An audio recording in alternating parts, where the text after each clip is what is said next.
নমস্কার সম্মানিত দর্শকবৃন্দ, প্রধানমন্ত্রী কিষাণ সম্মান নিধি প্রকল্পে 2025 সালে কি নতুন নিয়ম রয়েছে। 2025 সালে একজন কৃষক পিএম কিষাণ প্রকল্পে আবেদন করতে গেলে বা যারা টাকা পাচ্ছেন তাদেরকে টাকা পেতে গেলে কি নিয়ম মেনে চলতে হবে, বা নতুন কৃষক যারা আবেদন করবেন তাদের জন্য কি নিয়ম রয়েছে, অর্থাৎ সর্বোপরি 2025 সালে পিএম কিষাণ প্রকল্পের যে সকল নিয়মগুলো রয়েছে সমস্ত কিছু আজকের এই ভিডিওর মাধ্যমে আমরা আলোচনা করব। একটা পরিবারে কজন আবেদন করতে পারবে, রেকর্ডের বিষয় নিয়ে কি রয়েছে, এছাড়াও কারা যোগ্য কারা অযোগ্য, সমস্ত কিছু আজকের এই ভিডিওর মাধ্যমে আমরা আলোচনা করব। তো ভিডিওটি অবশ্যই ইনফরমেটিভ হবে, শেষ পর্যন্ত দেখতে থাকুন। চ্যানেলে নতুন হলে চ্যানেলটিকে অবশ্যই সাবস্ক্রাইব করবেন, বন্ধুদেরকে ভিডিওটি শেয়ার করতে ভুলবেন না, আর ভিডিও ভালো লাগলে অবশ্যই কিন্তু একটি লাইক করে দিয়ে যাবেন। তো আপনাদেরকে প্রথমে এক এক করে নিয়মগুলো বলছি, তারপর বেশ কিছু গুরুত্বপূর্ণ আলোচনা রয়েছে। অবশ্যই লাস্টের দিকে যে পয়েন্টগুলো আলোচনা করব সব থেকে গুরুত্বপূর্ণ, অবশ্যই কিন্তু শেষ পর্যন্ত ভিডিওটি আপনারা দেখবেন। তো সবার প্রথমে যে শর্তটি আমরা আলোচনা করব সেটি হচ্ছে আপনাকে কোনোরকম প্রাতিষ্ঠানিক জমির মালিক হওয়া চলবে না। এর মানে কি? প্রাতিষ্ঠানিক জমি মানে হচ্ছে আপনার যে জমিটা, সেই জমির যে রেকর্ডে যে শ্রেণীটা উল্লেখ রয়েছে সেই শ্রেণীটা অবশ্যই কিন্তু আপনার কৃষিজ শ্রেণী উল্লেখ থাকতে হবে। দেখবেন আপনাদের যে রেকর্ডে অনেক সময় সেখানে পুকুর, ডোবা বা আরো অন্যান্য শ্রেণী উল্লেখ থাকে, ধানি সহেব, কালা দোয়েম বা আরো অন্যান্য জমির যে শ্রেণী ক্লাসিফিকেশন সেগুলো উল্লেখ থাকে। তো সেই শ্রেণীতে সেখানে বলেছে যে অবশ্যই চাষের জমি সেইটা যেমন উল্লেখ থাকে, চাষের জমির যে শ্রেণীগুলো হয়ে থাকে সেই শ্রেণীর মধ্যে কোনো না কোনো একটা শ্রেণী উল্লেখ থাকতে হবে। অর্থাৎ যদি সংক্ষেপে বলি, চাষের জমি হতে হবে, আপনার জমির রেকর্ডে উল্লেখ থাকতে হবে চাষের জমি, তাহলেই কিন্তু আপনি সেই জমি দিয়ে পিএম কিষাণ পাবেন। এটা হলো প্রথম পয়েন্ট। তারপর দ্বিতীয় পয়েন্ট হচ্ছে কোনরূপ সাংবিধানিক পদের অধিকারী নয় বা ছিলাম না। এটার মানে হচ্ছে যে কৃষকটি পিএম কিষাণের আবেদন করছেন বা টাকা পাচ্ছেন তাকে সাংবিধানিক কোনো পদে, সংবিধানের বিভিন্ন রকম পদ রয়েছে, হ্যাঁ, সেই সকল পদে তিনি আগে ছিলেন বা বর্তমানে রয়েছেন এরকম হওয়া চলবে না। যদি আগেও থেকে থাকেন এখন তিনি পিএম কিষাণ আবেদন করতে পারবেন না, বা এখন যদি তিনি থেকে থাকেন তাহলেও তিনি কিন্তু আবেদন করতে পারবেন না, বা আবেদন করে যদি টাকা নেন সেটা কিন্তু অযোগ্যভাবে টাকা নেওয়া হচ্ছে। আর পিএম কিষাণের একটা নিয়ম রয়েছে, আপনারা অনেকেই হয়তো জানেন না, যে আপনি এখন অযোগ্যভাবে পিএম কিষাণের টাকা নিয়ে নিচ্ছেন, কিন্তু যদি আপনি পরবর্তী সময়ে ধরা পড়েন, হ্যাঁ, যদি সরকার ধরতে পারে কোনোদিন, মানে 5 বছর পর, 10 বছর পর, 50 বছর পর যদি ধরতে পারে, আপনাকে কিন্তু নোটিশ পাঠাবে তারা, হ্যাঁ, এবং আপনাকে সমস্ত টাকা ফেরত দিতে হবে। যদি আপনি ফেরত না দেন আপনার জেল পর্যন্ত হতে পারে, বা আইনানুগ ব্যবস্থা কিন্তু সরকার আপনার উপর নিতে পারে। তাই যারা এখন অযোগ্যভাবে টাকা নিচ্ছেন অবশ্যই কিন্তু সাবধান হয়ে যান, কারণ সরকার যেদিন ধরবে আপনাকে কিন্তু টাকা ফেরত দিতে হবে। এরকম অনেক কেস রয়েছে, আমি দরকার হলে আপনাদেরকে প্রমাণও দিয়ে দেবো, এরকম নোটিশ আরে পাঠানো হয়েছে, তাদেরকে কিন্তু টাকা ফেরত দিতে হয়েছে। ঠিক আছে। তার পরের পয়েন্ট হচ্ছে প্রাক্তন বা বর্তমান মন্ত্রী, প্রতিমন্ত্রী, প্রাক্তন বা বর্তমান লোকসভা, রাজ্যসভা, রাজ্য বিধানসভা, বিধান পরিষদ, এছাড়াও এই সকলের সদস্য বা পৌর নিগমের প্রাক্তন বা বর্তমান মেয়র এবং প্রাক্তন বর্তমান জেলা পরিষদের সভাধিপতি নয়।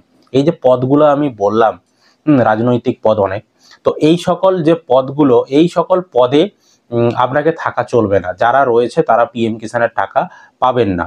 বা যদি আপনি আগেও কোনোদিন যদি থেকে থাকেন তাহলেও, এখন ধরুন আপনি সেই পদে আর নেই, আপনি সেই পদ থেকে রিজাইন করেছেন, বা আপনি বর্তমানে হেরে গিয়েছেন, যে সেই পদে আর নেই, তো তাহলেও কিন্তু আপনি পিএম কিষাণের টাকা পাবেন না বা আবেদন করার জন্য অযোগ্য।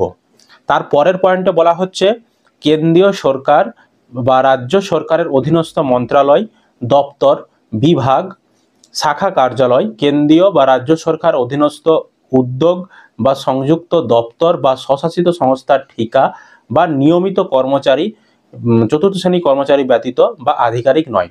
তো এই যে কেন্দ্র সরকারের চাকরি যারা করে, রাজ্য সরকারের যারা চাকরি করে, বা বলছে যে শাখা কার্যালয় বা কেন্দ্রীয় রাজ্য সরকার অধীনস্থ কোনো দপ্তরে যারা কাজ করে, বলতে পারেন এক কথায় চাকুরিজীবী যারা, তারা কিন্তু অযোগ্য পিএম কিষাণের আবেদন করার জন্য বা টাকা পাওয়ার জন্য। অনেকেই কিন্তু গোপন করে টাকা তারা পাচ্ছে বা টাকা তারা নিচ্ছে।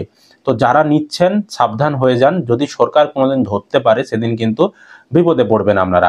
পিএম কিষাণের টাকা ফেরতের ব্যবস্থা রয়েছে, বা আপনি নিজে যদি সারেন্ডার করতে চান, আপনি পিএম কিষাণের নিজে মনে হচ্ছে যে আপনি অযোগ্য, আপনি টাকা নেবেন না, তো টাকা সেটা সমর্পণ করে বা আত্মসমর্পণ করানোর কিন্তু ব্যবস্থা রয়েছে, অবশ্যই কিন্তু আপনারা করে নেবেন।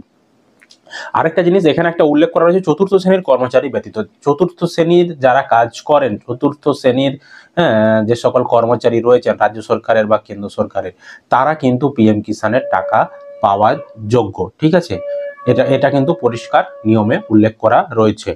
তারপরের নিয়মে বলা রয়েছে মাসিক 10,000 টাকার বেশি পেনশন পায় না চতুর্থ শ্রেণীর কর্মচারী ব্যতীত। তো যারা মাসে 10,000 টাকার বেশি পেনশন পান, তারাও পিএম কিষাণের টাকা পাওয়ার জন্য অযোগ্য বা আবেদন করার জন্য অযোগ্য, তারা আবেদন করতে পারবে না। তো অবশ্যই পিএম কিষাণ আবেদন করার জন্য 10,000 টাকার নিচে পেনশন পান এরকম ব্যক্তিরাই যোগ্য, বা যারা পেনশন পান না তারা তো যোগ্যই, বা 10,000 টাকার নিচে যারা পেনশন পান তারা যোগ্য। আর এখানেও কিন্তু চতুর্থ শ্রেণীর কর্মচারী ব্যতীত বলেছে, মানে চতুর্থ শ্রেণীর কর্মচারীরা কিন্তু সব দিক থেকেই আবেদন করতে পারবে। তারপরে বলেছে গত বছরে আয়কর দিতে হয়নি। অনেকেরই ইনকাম ট্যাক্স ফাইল করা রয়েছে, তাদেরকে ইনকাম ট্যাক্স দিতে হয়, সরকারকে ট্যাক্স দিতে হয়। তো এরকম কেউ যদি থেকে থাকেন যারা গত বছর গত আর্থিক বছরে আপনারা পিএম কিষাণ আপনারা হচ্ছে রিটার্ন করেছেন, মানে আয়কর দিয়েছেন, সরকারকে কর দিয়েছেন, তাহলেও কিন্তু আপনি পিএম কিষাণের টাকা পাওয়ার জন্য অযোগ্য। দেখবেন অনেকেরই নাম কেটে দেওয়া হচ্ছে তারা এরকম ইনকাম ট্যাক্স দিত বা দিয়েছে বলে। তার মানে ইনকাম ট্যাক্স যারা দেন তারা কিন্তু অযোগ্য পিএম কিষাণের টাকা পাওয়ার জন্য।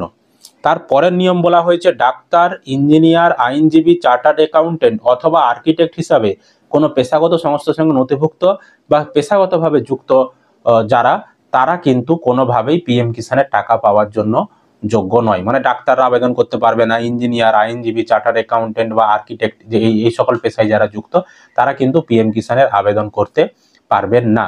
তারা কিন্তু অযোগ্য টাকা পাওয়ার জন্য, মনে রাখবেন অবশ্যই।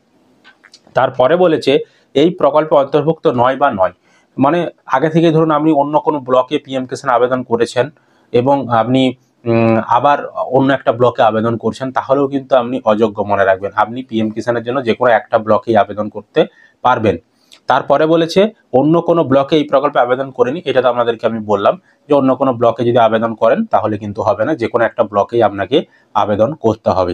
এবার বেশ কিছু গুরুত্বপূর্ণ পয়েন্ট নিয়ে আমরা আলোচনা করব, সেটা হচ্ছে একটা পরিবারে কতজন পিএম কিষাণ প্রকল্পে টাকা পাবে। তো আপনারা দেখবেন আপনাদের গ্রামে পাড়াতে একটা পরিবারে তারা সবাই টাকা পাচ্ছে, স্বামী, স্ত্রী, তাদের ছেলে সবাই পাচ্ছে, এবং আমিও জানি আমার এলাকাতেও অনেকেই পাচ্ছে। কিন্তু পিএম কিষাণের নিয়ম কি বলে? পিএম কিষাণের নিয়ম বলে পরিবারের যে কোনো একজন টাকা পাবে। এবার পরিবার বলতে কি বোঝাচ্ছে?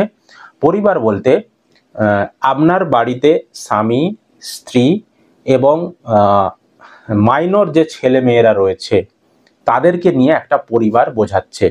ঠিক আছে, সরকারি ভাষায়, টেকনিক্যাল ভাষায়, মানে 18 বছরের নিচে যে সকল সদস্যরা রয়েছে তাদেরকে নিয়ে, এবং স্বামী স্ত্রী, বা স্বামী স্ত্রীদের যদি মানে স্বামীর বাবা মা সবাইকে মিলে একটা পরিবার বোঝাচ্ছে।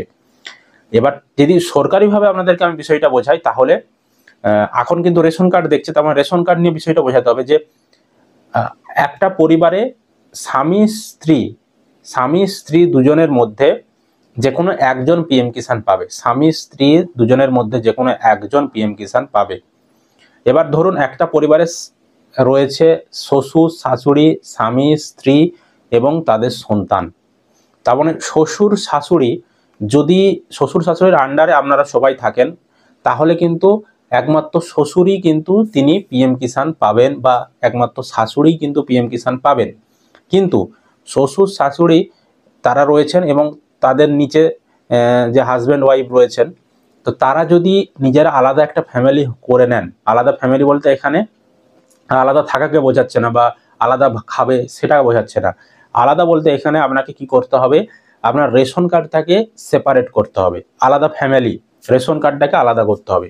তো রেশন কার্ড যদি আলাদা করে ফেলেন তাহলে আপনি আলাদা ফ্যামিলি হয়ে গেলেন। তার মানে শ্বশুর শাশুড়ির মধ্যে যে কোনো একজন পাবে, আর এখানে বাবা মায়ের মধ্যে যে কোনো একজন পাবে, এখানেও আবার স্বামী স্ত্রীর মধ্যে যে কোনো একজন পাবে। বুঝতে পারলাম। এবার ধরুন স্বামী স্ত্রীর একটা ছেলে রয়েছে, ছেলেটার বয়স 18 বছরের উপরে, তিনি বিয়ে করেছেন।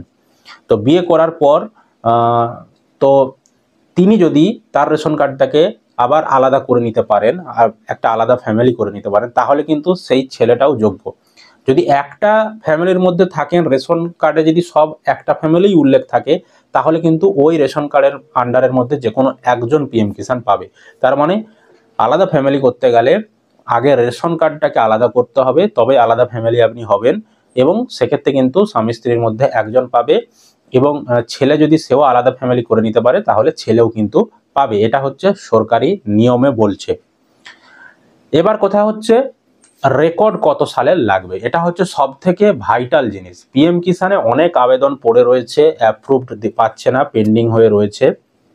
তো সেক্ষেত্রে নিয়ম বলছে যে 1-2-2019 সালের আগে যাদের রেকর্ড হয়েছে সেই রেকর্ড দিয়েই পিএম কিষানের আবেদন করা যাবে। 1-2-2019 সালের আগে। যাদের রেকর্ড 1-2-2019-এর পরে হয়েছে, অর্থাৎ 20 সাল, 21 সাল, 22 সাল, 23, 24, 25, তো সেই সকল রেকর্ড দিয়ে পিএম কিষানের আবেদন করা যাবে না, এটাই হচ্ছে নিয়মে বলা রয়েছে।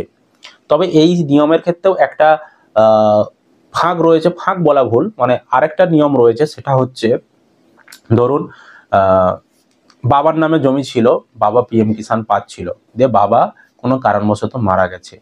তো মারা যাওয়ার পর বাবার ধরুন দুটো ছেলে রয়েছে, তো বাবা মারা যাওয়ার পরে বংশ পরম্পরায় ওয়ারিশন হিসাবে তার দুটো ছেলে জমিটা ভাগ পেয়েছে, এবং ধরুন বাবা রিসেন্ট 24 সালে বা 25 সালে মারা গেছে। তো ওয়ারিশন হিসাবে ছেলেরা যখন এই 24 বা 25 সালে বাবা মারা যাওয়ার পর জমিগুলো তাদের নামে করেছে, তো তার মানে স্বাভাবিকভাবে তাদের জমির রেকর্ডগুলোও কত সালে হবে না, বাবা মারা যাওয়ার পরেই স্বাভাবিকভাবে 24 বা 25 সালেই হবে, মানে রিসেন্ট রেকর্ড হচ্ছে।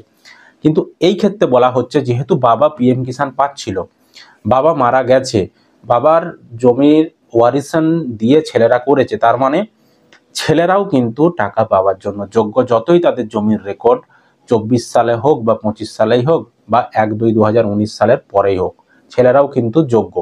তবে সেক্ষেত্রে আবেদন করার জন্য আপনাদেরকে বা যে আপনাদের ওয়ারিশন সার্টিফিকেট সেটা দিতে হবে পঞ্চায়েত থেকে যেটা দিচ্ছে, এছাড়াও বাবা যে মারা গেছে সেই ডেথ সার্টিফিকেট সেটাও কিন্তু আপনাদেরকে আবেদন করার সময় দিতে হবে।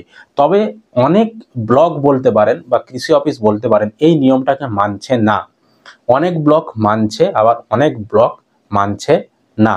তো আমি নিয়মটাই বললাম যে এরকম ওয়ারিশন হিসাবে হয়, ঠিক আছে।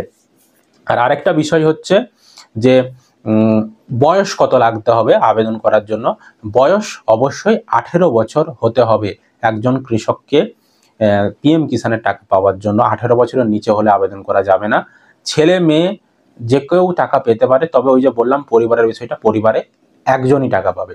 আরেকটা বিষয়, অনেকেই তো পরিবারে অনেকেই পাচ্ছে বা নিয়ম লঙ্ঘন করে পাচ্ছে, তাদেরকে ধরার জন্য মাঝে মাঝে কিন্তু দেখবেন ব্লক থেকে সার্ভে হয় বা ফোন করে আপনাদেরকে ডকুমেন্ট নিয়ে জমা করতে বলে বা ডকুমেন্ট ভেরিফিকেশন করে।